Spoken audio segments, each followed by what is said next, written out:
Today guys, I will be showing you a $1,600 gaming PC that you can build in 2026. Now this build is a little bit different from my other ones because aesthetics was prioritized a lot more. But of course, links to all the parts will be in the description below, and let's get right into it.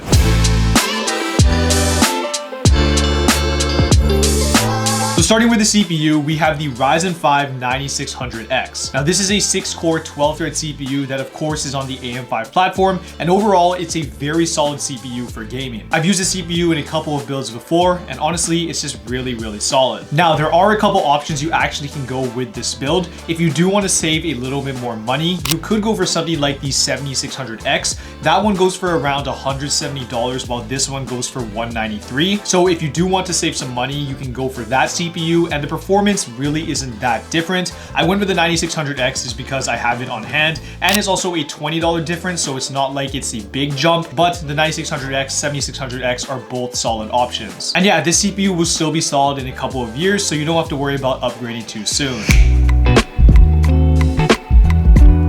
Now, this is kind of where aesthetics kind of took over, because usually you can just pair the 9600X with a air cooler, but aesthetics wise, a AIO looks a lot better. And I do want to mention that they did send out the AIO and the case and fans, but they didn't give me any talking points, and they're not going to be reviewing this video before it comes out. So everything you hear is going to be my honest opinion. So of course, as I was mentioning, the 9600X or even the 7600X, if you want to go with that, definitely doesn't need a CPU cooler like this. If you do want to save some money, you could easily get an air cooler for $40 to $50 on Amazon, and that will cool the 9600X with no issues. But pairing this AIO with the case we're going to be using later, I think it's just going to look really sick. And if you do want to upgrade your CPU down the line, you already have a cooler that can support it. But of course, if you don't want to spend the $110 on this CPU cooler, there are tons of alternatives, so I'll link some of them down below as well.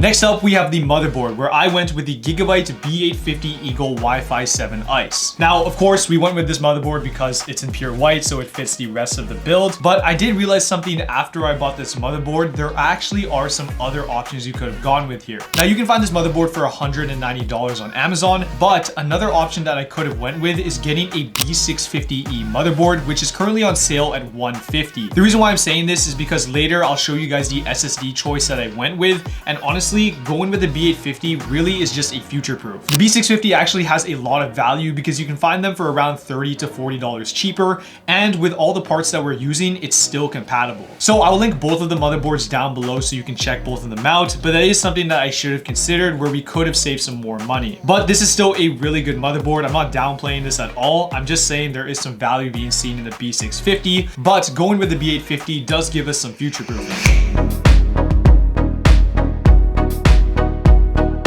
Now, of course, we have the very fun part right now is RAM. Now, the one I have right in front of me is the T-Force Vulcan Z DDR5 32GB kit at 6000 megatransfers CL30. So if you guys know, or you probably already know, is that the RAM market is really bad right now, especially DDR5, since that is the latest one that consumers can actually get. It's really bad. So the one I actually have linked below is going to be the cheapest one that is very similar to this kit. I think the one that's on that I have linked right now is the Crucial Pro. It's a 6000 megatransfers kit, but at CL36. And a lot of the CL30 kits like this one are just not worth it. They're just way too expensive. But the CL36 ones are a little bit cheaper. I think the one that I linked was around $325, which is absolutely terrible, don't get me wrong. But comparing it to other ones, it actually is the best price. Now, of course, this PC, even just a couple months ago, would be a lot cheaper if RAM was at the normal prices. But that's just the market we're working with, and it doesn't seem like it's going to be going away anytime soon. But yeah, going with DDR5 is definitely a hard choice, but with the system we have, this should just work just fine. So for the SSD, we have the T-Force Z44 A7Q 1TB Gen 4 NVMe SSD. Now the one I have linked below is the Crucial P310, but basically they are very similar because they're both Gen 4 SSDs. But the reason why I mentioned earlier during the motherboard section is that the B650E would work a lot is because we're going with a Gen 4 SSD. While the prices are not as bad as RAM, SSDs are also up as well. The Crucial P310 I have linked below goes for $107, which is definitely up from what it was just a couple months ago. But one 1TB should be enough storage for a couple games and for some additional software as well. But the reason why I didn't go for a Gen 5 SSD here is because the price of a Gen 5 SSD honestly is just too much for what you're getting. This PC is prioritizing gaming, and when you take a look at the speeds of Gen 4 to Gen 5 on paper, they look like a massive difference, but when you're actually gaming, it is completely negligible. Nobody's really going to be able to notice the difference. That's why going for a Gen 4 SSD still is just kind of worth it. Of course, you can get a Gen 5 SSD and get all those speeds in other applications, but for gaming, it just really isn't worth it right now. But of course, that's why going with a B650 and pairing this with it would have been a good option, but we have it here and it should work just fine with the rest of the parts.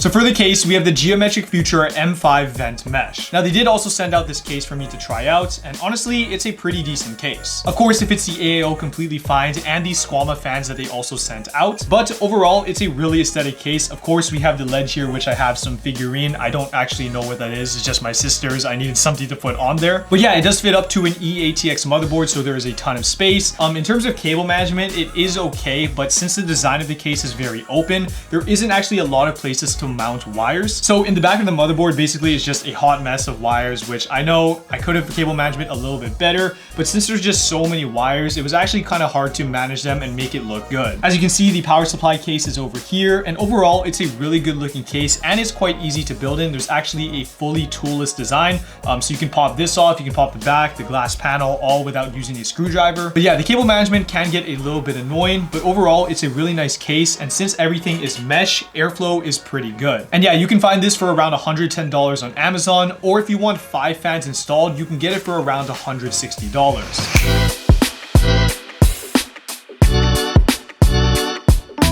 Now for the power supply, we have the MSI Mag A750GL. Now, this is the one that I'm using in this build, but the one linked below is actually the newer version, which is the A750GLS. You can get that for around $90, and honestly, it's just a little bit of an improvement over this one. I think it has a silent fan, which is a little bit better. It gives a little bit of quieter operation, but overall, it's a very similar power supply and is fully modular, which makes cable management a lot easier. It also has an 80+ gold rating, and I checked on the power supply tier list, and it did well there as well. But yeah, pairing it with the parts in this PC, it should work completely fine. Now to pair with the power supply, I also did get some power supply extensions just so the PC looks a little bit more aesthetic. So these ones are from ASIAHORSE and they worked pretty well. Of course, they're in the white color and it just makes everything look a little bit more coherent.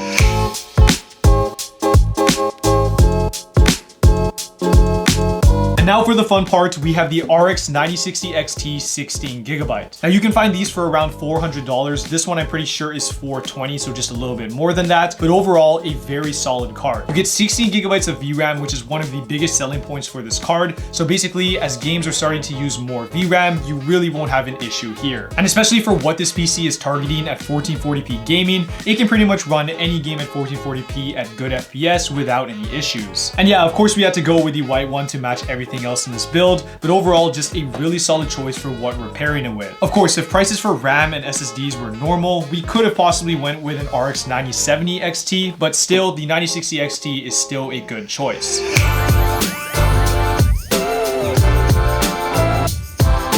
But yeah guys, I'm pretty happy with how this build turned out, and the total for this is $1,614. So overall, a pretty solid system that looks great and performs pretty well. So now guys, I'll show you guys some of the benchmarks that I ran so you guys can see what the performance is like.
package drop.